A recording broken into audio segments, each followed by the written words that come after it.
भोपाल में गणतंत्र दिवस पर भव्य समारोह होगा, जिसमें विरासत से विकास की झलकियां भी देखने को मिलेंगी और इस बार राजा भोज पर केंद्रित झांकी मुख्य आकर्षण का केंद्र रहेगी।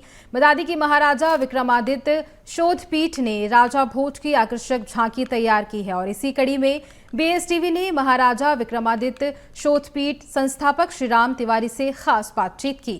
उन्होंने बताया कि भोजपुर मंदिर और सर्वोत्तम प्राचीन लोह स्तंभ को भी दर्शाया है।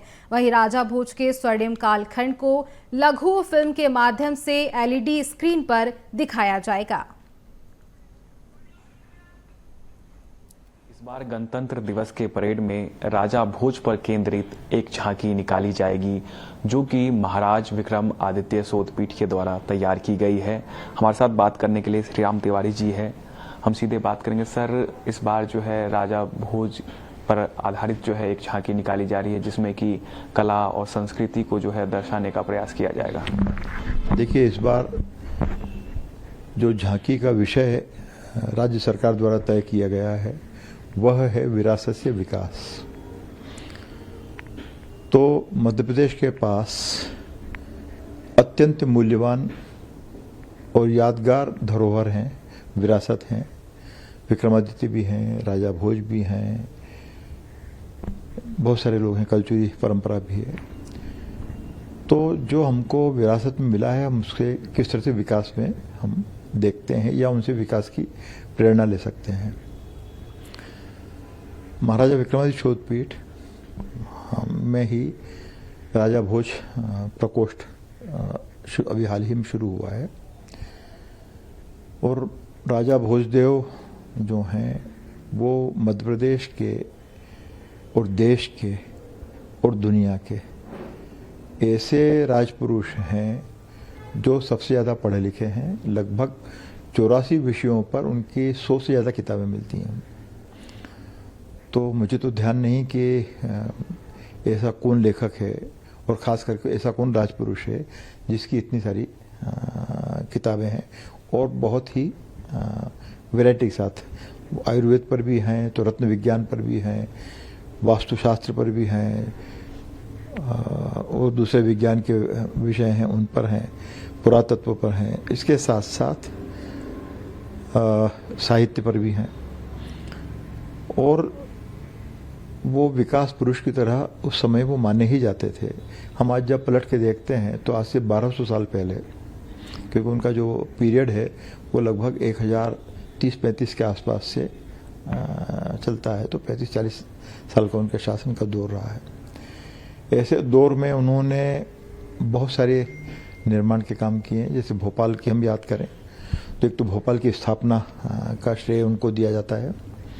दूसरा, जो एक मैन मेड तालाब है 250 किलोमीटर का, बल्कि 250 मील का था वो, तो जो भोजपुर से जो जुड़ा हुआ था, उसको दुर्भाग्य से होशंग शाह जो सुल्तान थे उन्होंने आक्रमण करके उसको तुड़वाने का काम किया, ऑन रिकॉर्ड है।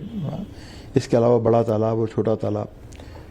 तो हम लोग तो ये विचार करते कि यदि ये तालाब नहीं हुए होते तो, और यदि ऐसी जल निधि नहीं हुई होती तो भोपाल और आसपास का जो क्षेत्र है, भोजपुर है, भोपाल है, तो इन सब का हुआ क्या होता।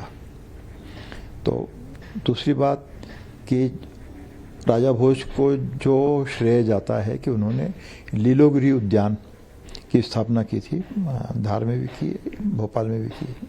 तो विचार ये था कि विरासत से विकास के झांकी जो राज्य सरकार लगाने जा रही है, तो इसमें मध्य प्रदेश के ऐसे श्रेष्ठ विकास पुरुष और जिसने भोपाल की स्थापना की है, तो उनकी झांकी या उनके जो किए गए काम हैं उनको भी प्रदर्शित किया जाना चाहिए, ताकि आज के समय में हम उनसे क्या प्रेरणा ले सकते हैं, क्या सीख सकते हैं, क्या समझ सकते हैं।